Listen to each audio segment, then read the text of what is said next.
Hey, Ivan, welcome to the EcomCrew podcast. Hello, hello. It's good to have you, man. This is one of these topics that just keeps on coming up over and over again. I think this will probably be the last time we'll talk about it this year because we have had a few episodes already talking about logistics. But I thought it'd be cool to have someone else come on that's seeing this from the other side. The topic has kind of already been e-commerce operators, brands bitching and complaining about logistics and things of that nature. But I think it's important to get someone else on talking about it from the other side of the fence. I mean, obviously you're seeing almost all the same problems, but I think it's just a different perspective. And again, since this is so pervasive in terms of affecting every single e-commerce operator, I think it's an important topic to talk about one more time. So before jumping into all that, maybe good to introduce yourself, talk about a little bit about who you are and what SellerPlex is. Sure. Yeah. Thanks, Michael. Good to be here. So I guess, briefly, currently I'm at SellerPlex. I'm a kind of junior partner there, and I'm head of the supply chain department. So I've joined SellerPlex back in 2018 and really started helping sellers, like multi-brand operating groups and just different clients of ours to handle their supply chain. And prior to that, let me just kind of give you a short intro. So I've started my career back in 2008 working for an importer. At that time, I used to live in St. Petersburg, Russia. That's kind of where I'm from. And then moved to the United States for a few years, lived in LA, went to school there, got hired by like a big corporate logistics company, and then worked for a smaller and had a lot of fun working for that like smaller family owned forwarder. Then moved back to St. Petersburg and around 2015, started my own e-com business. And then, back in 2018, met Nate Ginsberg, whom you also know, and then, started helping FBA sellers run their businesses. Cool, very cool. And are you still in St. Petersburg, or have you moved from there now? Yeah, I'm actually in St. Petersburg here today. Very cool. Yeah. I got to visit there on a cruise once for a couple of days, and awesome. It was beautiful. Very, very, very neat. I've been to a lot of countries around the world, over 50 actually, and that Russian architecture is some of the most unique in the world. But it's also some of the most boring in the world, depending on what part of the city you're in. But Sure. Some of the palaces and just old museums and stuff are just absolutely out of this world. It's almost just like who can build like the most ridiculous thing ever in the history of the world. It's like it's a really, really beautiful stuff. Like, and then it will just like played it with gold just to take it one step higher. So Sure. That was like Catherine's Palace. It was pretty wild. So very cool. Awesome. Neat that you're from there. Very cool. All right. So I guess starting out at a high level, I guess it's the supply chain mess, the supply chain debacle of 2021. What are you seeing from your perspective? Yeah, sure. I mean, just to kind of recap, I guess, what's happening, right? So you're seeing just craziness in terms of the rates, definitely to start with that. So it's just like through the roof, right? So we've seen some spikes back in the day. So we've seen like a big spike in like 2014, 15, but the rates were like 3,500 at a time, and which were considered crazy. And then last year we've seen some high rates that were at about $5,000. But today, nothing compared to like what's happening today, right? It's just like unheard of. So about normal rates today are like between $15,000 to $20,000 per 40-foot container. Whereas we also have seen rates at hitting like $30,000, $35,000 on a spot basis. So it's just that, and then also there are delays kind of throughout the supply chain, at the origin, at the destination. Ports are congested.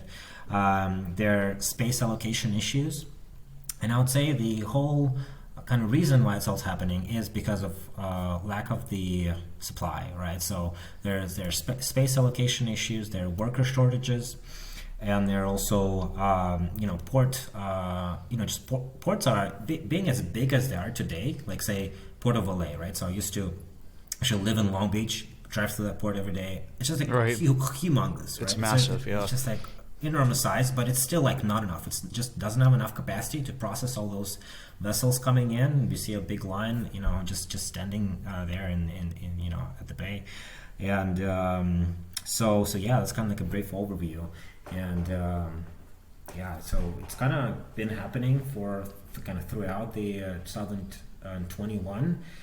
Definitely not going anywhere until the Q4 Chinese New Year is over. I kind of like to stay optimistic and hope that things are gonna get better. But many people say that we're gonna have this issue throughout the 2022 as well. So we just want to come prepared and kind of today kind of thinking ahead, just looking to discuss some specific issues, specific know-hows and just tactics on how to handle all this. Excellent.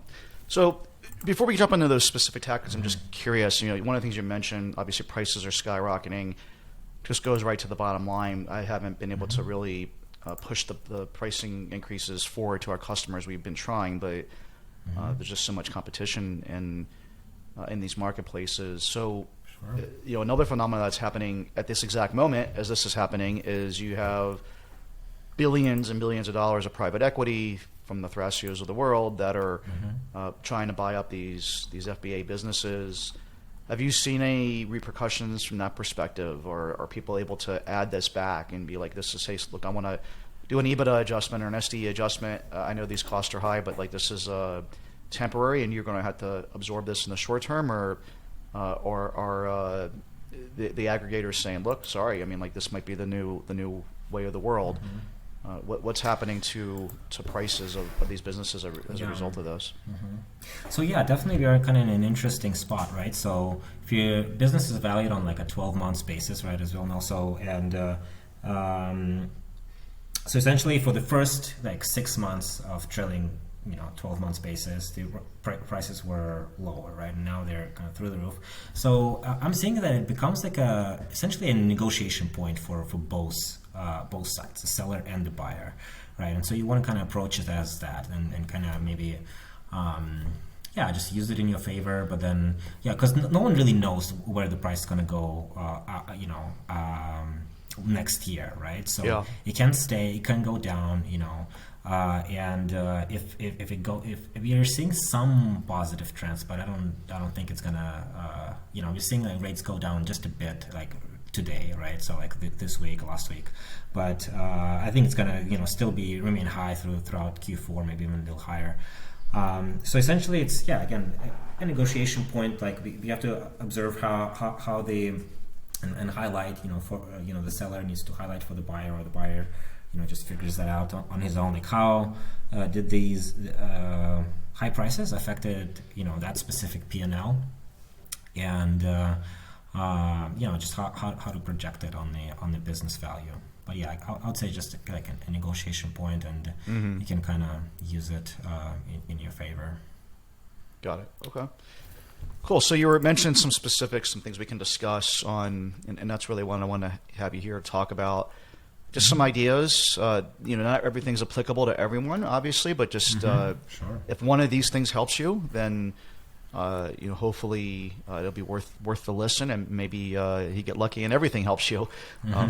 But what are some thoughts you have? We'll kind of go down. You were kind enough to share a list before the show, so I was able to see these. But let's kind of go down one by one. The first one you had here was consolidating less than container load stuff into full container loads.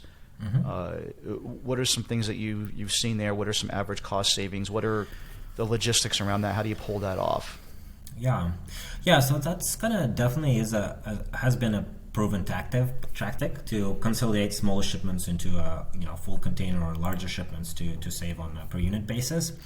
But I just want to say that it just has never been more cost effective than today, right? So we are doing it for a few clients of ours, and essentially, on per consolidation, we are able to save about $10,000 to $15,000, like just per container, right? So if you depending on your volume, it can cause kind of tremendous savings, and kind of just to look at the savings in perspective actually but it's eventually exiting, eventually selling your business, right? And how much can this savings affect your business value like 12 months from now, right?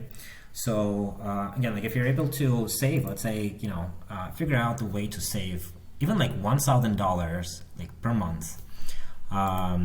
You multiply it by 12 and then multiply it by the multiple, and eventually, if you're able to do it fluently and do it regularly, just running your supply chain effectively, then just like saving again like $1,000 results in like about 50K of added business value like next year. Yep, 100%. Plus all the money you make along the way for the next 12 months, right? So it's no extra in your pocket. Yep. Yeah. Exactly. So I mean, we've done this in the past. I'm curious what specific strategy you've had. I mean, now this is obviously in a pre-logistics world, right? Where there are or I shouldn't say pre-logistics world, pre-blow up of logistics world, where if we were trying to consolidate LCL, by the time you shipped it intra-China and thought about the timing of getting everything in one place at the right time, and then having to pay someone to broker all of that for you, because none of the factories, or most factories I should say, we've had it happen a couple of times, and most factories aren't thrilled about taking other people's goods, throwing them in the same container, because they ultimately become responsible from a Chinese I guess tax or some type of authority issue. And so there was cost and time to that. It sounds like from what you're saying, throw all that old thought process out the window when you're talking about the cost of containers and everything now. This cost that you might incur is minimal compared to the difference in shipping cost. Yeah, it's just worth it, right? It's just worth the effort. So yeah, I mean, you don't definitely want to be kind of fluent with what you're doing. You might want to, if you're not fluent yourself, consider hiring an expert. But essentially, some things that you want to consider is just generally look at working with China-based forwarders, right? Or if you're working with like a U.S. Forwarder, ask them for direct contacts for their agent. Like not all U.S.-based forwarders are going to be willing to do it, but you do want to have that direct contact with the origin, for consolidating, for getting space allocations, and just quick turnaround in terms of communication is super important these days. For the latter reason. So essentially we start talking specifically about consolidating, right? So that is happening at the origin, right? So you want to have someone kind of on it and within your close reach that's managing the consolidation, the shipping, receiving of the cargo, the documents, all that. So you want to have that, again, that direct contact. And then just to cover, the second kind of good reason to be talking to China-based forwarders would be, just getting space allocations, because space is an issue on its own today, and if you got a container space, you basically want to give an answer like within hours versus within days. Right. And, yep. And that kind of turnaround, and the kind of communication flow between U.S. and China can delay it by a day, and then you kind of lost the container, and that may mean that you are waiting for the next vessel and that you are out of stock. So, super important.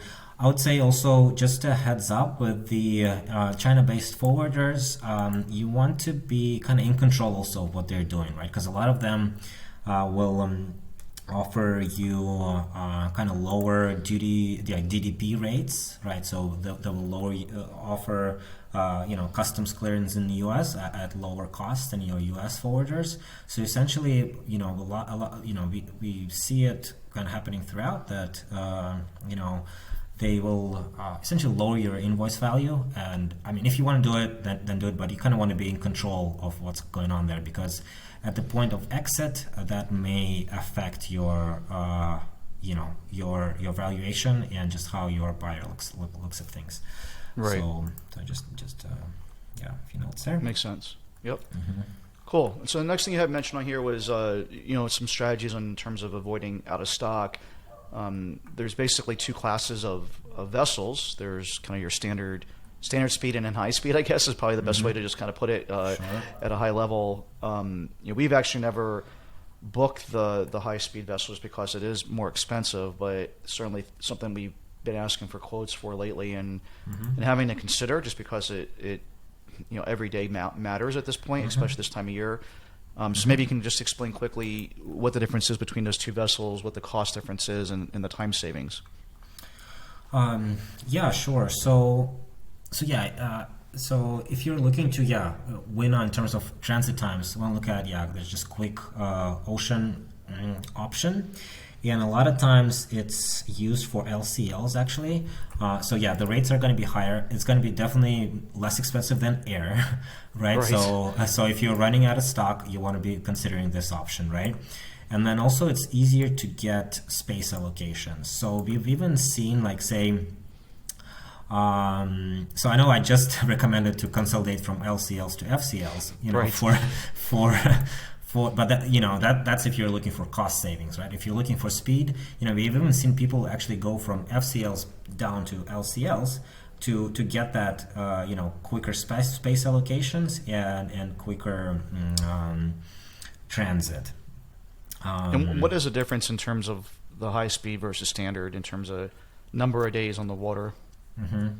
So it's about 5 days. I want to say about. So it's the quick boat. It takes about 12, 13 days or so, and then normal say 18 to 12 to 20. But then also you have to consider just all the delays with the normal kind of boats can go through. So anyway, just putting it on the speedboat kind of.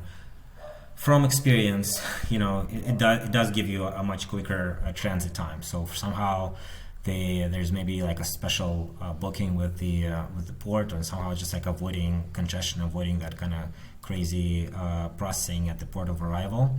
We're seeing relatively quick transit times with the speedboats or like fast boats. That's interesting. I didn't realize that. So the faster boat's about a week faster on the water, but you're saying they also get preference and priority clearance at the port as well, so they're skipping some of the congestion? So that's my understanding. So it's just like seeing seeing the transit time just being a lot quicker for LCLs versus normal, like your typical FCLs, which is actually also very odd, right? So historically, LCLs has always been slower than full containers because you have to consolidate, then you have to deconsolidate. So now, we are seeing these LCL options that are faster than FCL, because of that kind of faster routing, and then also just faster processing through the port. Gotcha. Okay, very cool. So the next thing you had on your list here, which I could not agree with more, we did this back in 2016, which is to hire an expert to do high-level inventory management, someone who's got a background on this and is if not working on this full time, but certainly spending every hour that they need to in their schedule to optimize this as much as possible. The person we hired, our COO, had a background doing this at a Fortune 500 company, and just uses Excel and numbers in a way that was just completely over my head, and built us a much tighter logistics and inventory planning system. And unfortunately, all the variables have changed, and so we're still on our toes right now, just trying to figure out what to do. Plug in different variables in terms of lead times and transit times and all these different things. But at the end of the day, again, she's on top of it all the time and making sure that that we're doing the best that we can. So some additional thoughts on this and who to look for to manage this for you. Exactly. So just running things fluently at an expert level, and just being able to have a good system in place, right? So we from kind of high level, I think most shippers or like importers understand what needs to be done, right? But it is in details, and it is in details of how you look at things like your overall like KPIs, like how many days worth of stock you want to have in your overall supply chain. and that is, I would say, one of the most important KPIs. And you want to be kind of flexible and adjusting it to this season, right? To any delays that are happening that can be foreseen, right? To any delays that are happening that, maybe that which we can classify as like unforeseen delays, right? Just break it down, your supply chain into sections or into different like legs of supply chain, right? So like how many days does it take for your supply to produce, like including potential delays? Like, well, how much time does it take to do the quality check? How much does it take today? How much time does it take today to like book a container? Get it to the United States. Like how much stock do you want to have within Amazon? How much stock do you want to have within 3PL? So just like looking at the entire supply chain and we do recommend to do it on a weekly basis, just to have a good, accurate snapshot of your inventory on a regular basis. A weekly is optimal, as we've I just highly recommend to do it as often as 1 week. As each week, right? Just to have that kind of great level of control in terms of how much inventory you have, like when to reorder, how much to reorder, when to send stuff into Amazon. Also look at your sales trends, like how are those changing, and just like really be proactive in terms of what you're doing. But then also like if you're seeing some changes in sales, you can also kind of react to that and be able to react to that in a timely manner before you're out of stock. Yep, absolutely. Cool. So the next one on here is pretty simple. So we'll just quickly mention, you mentioned on here, a shop for rates every time. It's easy to get complacent. You find a freight forwarder that you like working with. I know that we have. You get a relationship with them over 2, 3, 4 years. But a couple things happen in this scenario. Like if you're using them every single time and they know that you're comfortable, they slowly can inch the rates up and you don't really even notice it or feel it. But in a time like right now where things are just hyper competitive, it's really good to have relationships with multiple freight forwarders, which luckily we do. Just from years of running EcomCrew, it's one of the people always ask, like, why do you do this stuff? Well, this is one of the reasons why you get great relationships with people that can help you in these situations. And so I can't stress enough, like, try to have a relationship with 2, 3, 4 freight forwarders, get them all to quote, let them know that that's what you're doing. You're not trying to be a jerk by constantly shopping it around. It's just that things are, when you're talking about the difference between $3,500 and $3,600, it's different, right? I mean, for us, I would just pay the extra $100 because I'm a relationships guy. But right now, you could be talking the difference between $15,000 and $20,000, or having to wait an extra week or two or not. The availability that each freight forwarder has is different. Some of them are pulling from different pools, and it's just really important to have these relationships. So I think that's probably all we need to say about that, just in the interest of time. Totally. Move on to the next one, which is also important, which is something that we luckily kind of figured out early. I don't know what made me think of this, but because your default is like, I'm just going to send it to the same port that I'm always used to sending it to. But the reality is that there are a lot of big ports on the west coast of the United States. You got San Diego, Long Beach, LA, San Francisco, Oakland, Portland, Seattle, probably some other ones I'm not thinking off the top of my head. But I mean, you can route to any of these ports and potentially truck it back down to your 3PL, wherever that might be, and or just send it into a different Amazon warehouse, which is what we've been doing quite a bit. Sending it up to Portland instead of LA, and then instead of going to Ontario 8, which we're so familiar with, it's going to some warehouse up in Portland area or Oakland. I don't know exactly where it ends up at, but there's just tons of options that become available. Also, we've noticed the same thing in China. Like, instead of coming out of the port of Wuhan, which is a particularly difficult port for us to get out of, you send it down the river to Ningbo or Shanghai, and your options open up quite a bit. So what are some things that you're seeing in this regard? I mean, again, you get way more data points than I do in terms of opening up your options and what that can do for you in terms of transit times, availability of containers, and costs. Yeah, perfect. So you kind of covered quite a bit here, but yeah, definitely consider different options. Just work with your forwarders, right? So ask open-ended questions, maybe like versus like your typical routing. Maybe you're shipping from like a main port in China to LA all the time, or you've been doing that for years, right? But now, yeah, you do have to research, ask your forwarders for options. Ask like what are the kind of are you seeing any better transit times from different ports that are nearby?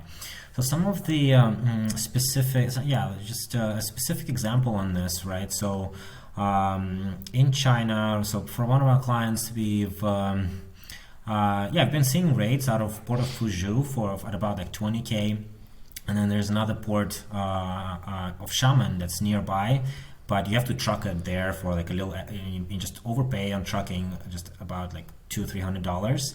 But then that allows you to save about $2,500-2,600 on ocean freight, because that port is just has lesser, a lower rate and just less congested. So another thing, so for those who are maybe shipping to Europe, right? If Europe, is a big part of your business, that's going to be applicable. So we sometimes forget that Europe is and China is on the same continent, right? So there are options to actually truck it all the way from China to Europe, including UK. Right, so that is an expensive option, but with current ocean rates, it's close to what we're paying in ocean, right? So we've seen rates at about like 30K per truck, which is again like not too far from what we're paying on container, and the transit times are much faster. You do have control and can today you can track GPS track your driver where your truck all the way. It's interesting that a truck is faster than going by sea, huh? I would have guessed otherwise, but I guess it kind of does make sense, but it's not that much more of a direct route because of the Suez Canal. You're kind of going, if you're going into southern Europe, I would think that on a boat would be quicker, but yeah, I don't know. I also just kind of envision the road infrastructure between China and Europe to not be great through a lot of those countries, but maybe it's better than I thought it was. Yeah, it actually goes from China. So the common route would be via Kazakhstan, like via Soviet countries, like Kazakhstan, like former Soviet countries, right. Kazakhstan, Russia, and then through Belarus into Europe, just up from north. Gotcha. Okay, so that makes a lot of sense. Yeah. And there's not like. I guess this is common, so like they're used to clearing things through the borders like relatively easily, and they just don't put up much of a fight there. The Kazakhstan, Russia, Belarus, it's like one customs zone, but so you could just enter and you don't, you just go through it. But then, once you get Europe, you have to be cleared, but that's it. You cleared once, and then you're right. Once you're in the EU, you're in the EU, or that Shenzhen zone, or whatever they call that. Cool, interesting, very cool. So, any other thoughts on that? I know I kind of ruined your thunder a little bit. I started talking about it and got excited because it's something we found on our own, just through trial and error as well. Which it's cool to share that tip because it really can matter. You just get stuck. We've been doing this for 8 years, and so it's just like we always ship from Shanghai to Port of LA or Long Beach or whatever, and it's just like we kind of figured that out 5, 6, 7 years ago, and it's just like let's keep doing that same thing. It was the cheapest route at the time. It was the fastest transit time at the time. It goes into Ontario 8 Amazon, which clears, gets checked in and everything the quickest there as well. But things have changed, and so it makes sense, like you said, that to pay to truck it intra-China, which is significantly cheaper, per kilometer than it would be in the United States to go at equal distance. And so it opens up your options of different ports.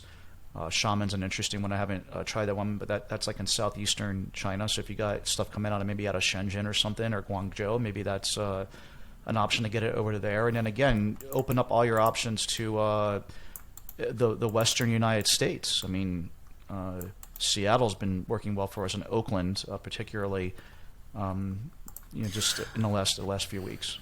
Yeah, totally, totally. I mean, in terms of routing, one additional area to audit, in a sense, right, would be location of your 3PL, right? So we, we do definitely see some sellers kind of get, again, complacent with their 3PL provider. We've even seen things like, say, a seller is from a particular, state or whatnot that's inland, and they just like no warehouse there, get a contract and just keep using them. So definitely you wanna with your 3PL location and just overall like 3PL procurement and choice of a contractor, you wanna definitely stay close to ports, right? And also consider warehouses that have multiple locations. Ideally, it should be like a bi-coastal provider, right? Yep. So like one contractor with multiple locations, so you can again like be very flexible. So I'd say if there's some like just major issue keeps happening on the West Coast, like, and maybe not only Port of LA but all the other ports are congested, you want to have the flexibility to send it to the East Coast. Like even understood that transit times to East Coast are longer. But if LA is like so congested, you can at least consider it, right? Yep. And then and then with the 3PLs, another thing I would just add there would be just consider where it's located. Look for locations that are kind of close enough to the ports. But then also with the 3PL, there's a separate issue that LA area is just definitely the market is very tight, right? So there's like lack of space in the 3PLs. So you want to consider going to like nearby kind of Western 11 sort of states, right? So like Arizona, Nevada, good options. So it's like definitely generally cheaper warehouses there and more space. Although you do have to pay a little extra for trucking again. Yeah, I mean we're in Nevada now in Las Vegas, and so I mean it's what a 4 or 5 hour drive from Port of LA up here. North Las Vegas in particular, I mean, like a lot of real estate developers, and including Amazon, not necessarily real estate developer side, but just in terms of warehousing, have realized that this is a way better location than a lot of Southern California, just because it's a more business-friendly climate, labor's cheaper here, land's cheaper here. There's plenty of desert on the north side of Las Vegas. It's right off of a major interstate, still near major cargo hubs. Air cargo hubs and stuff. So yeah, I think a lot of 3PLs are going to start heading this way. It also, from another argument, can reduce your exposure from a nexus standpoint. Nevada is way less aggressive with this, and again, more business friendly. And so, depending on who you talk to and what day, your 3PL may or may not create nexus for you. It's still kind of up for debate, but certainly another great option is looking here. Yeah, definitely. I guess like to also add to on the subject, just like managing your routings, right? So one kind of additional subject there is like there are ways to also manage your Amazon destinations, right? So depending on what your product is, like you may be lucky and Amazon just allows you to ship close to the origin point that you're choosing in the United States, right? Yep. But for many sellers that's not the case. For many sellers, Amazon like makes you like split the shipments or ship like across the country, and that can mean like added like thousands of dollars just for that, right? Yep. So there are some ways to manage it. So we've kind of historically used a few different tools. So we've used like Seller Chain tool, currently utilizing like Shipment Maker Pro tool that allows you to do a few things. I mean, it also, I have to point out, it doesn't work for every business, so you have to test it out, right? Make sure it the software works for your products. But kind of when it does, it kind of create it seems like magic, right? So you can like literally like consolidate these shipments into one and like choose an FC destination. It actually also gives you now some good data that on like a per FC level. So because there's also an issue in terms of FC processing. So some FCs like process your shipments longer, right? And so historically we've been trying to like just do it kind of from experience, and just like if you're sending shipments to one location, you see them get stuck, we try another one, right? The Shipment Maker Pro, it actually allows you to see the processing times, like the max and minimum processing times, like per Amazon FC, which is kind of cool. I didn't know that they were doing it until very recently. Yeah, and the disparity between this is kind of crazy. I mean, we ship some stuff down to Texas, I think a Houston fulfillment center from some of our other products that come not from China. And holy crap, man! Like, first off, I thought the stuff was lost because it was taking so long. I was like, okay, well, we need to ship more, which we did. We shipped another whole batch of product because we just thought that it was a lost cause, and we'd be arguing with Amazon for the next 6 months in terms of is this stuff gone forever? Are we going to get reimbursed? And then lo and behold, they finally checked it in and got in there. So we're talking like 5-6 weeks at this particular center, and so yeah, I mean, it's definitely something to be keeping in mind. Also, probably don't hit the panic button too quickly because it's probably somewhere on their lot, and who knows when they might get around to checking it in. Because I mean, just Amazon's struggling; they're busting at the seams right now, and some of these centers, they just don't have enough manpower to get the stuff in there. Yeah, and it's definitely gonna get bad in Q4. So that's when we see it happening the most, right after it kind of loosens up. Yeah, so definitely check out shipmentmakerpro.com. I've seen a lot of people in the MDS group, $1 Million Sellers, talk about this. Just beware, there has been some chatter recently that Amazon is going to like kind of clamp down on this a little bit because they're realizing that this is happening now, and obviously it costs them money to move the inventory around. So they have sent out some communications like as of the last week, just kind of warning people about this. So my recommendation is to check it out and use it as a limited thing. If you just do it a couple times here and there, especially now that it's Q4 and the costs are just going absolutely berserk. To do it on your most expensive, most complicated shipments and the things that Amazon's kicking back at you that are making them not go to one warehouse depending on what it is that you sell. It's a great thing to at least check out and know about. We certainly have. So shipmentmakerpro.com. Cool. So the next thing on your list here, we talked a little bit about 3PLs already, but just choosing the location of your 3PL wisely, depending on what your business is. Like, this is going to look very different if you are like an Amazon exclusive seller, or 95% of your business is Amazon. It's going to look very different than if you are running 95% of your business through Shopify and you're shipping your products directly to customers. Where you have your 3PL is going to be really strategic. I mean, for instance, if you are shipping your own goods, looking at a place like Kentucky or Indiana, Tennessee, et cetera, those are kind of regarded as the best places to ship from because you can get to the most number of human beings in the United States on 2-day shipping from those states in any other state, which is why FedEx has their hub in Tennessee.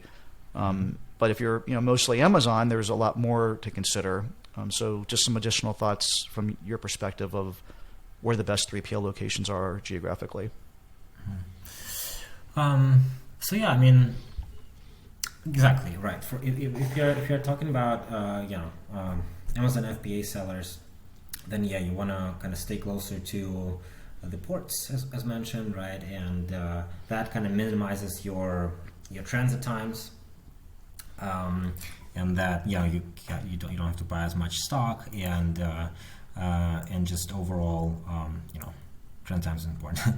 But yeah, with the Shopify, I would say another thing to point out, except for if you have two or a few sales channels like Amazon and Shopify, for instance.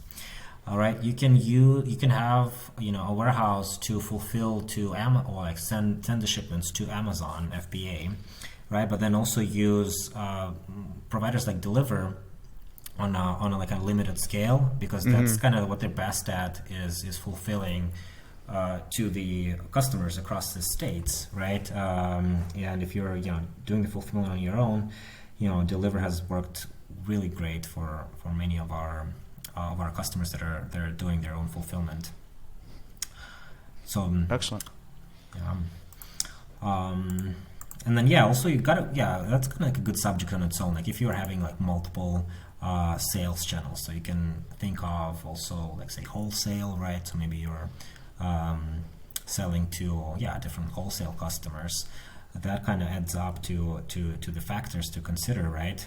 But that kind of brings to the point of looking for a provider that just is a good fit, right? So if you're having this multiple channels, again, like a provider with multiple locations is great, right? Versus having to look for multiple providers for like each location that you're looking for and navigate through multiple contractors.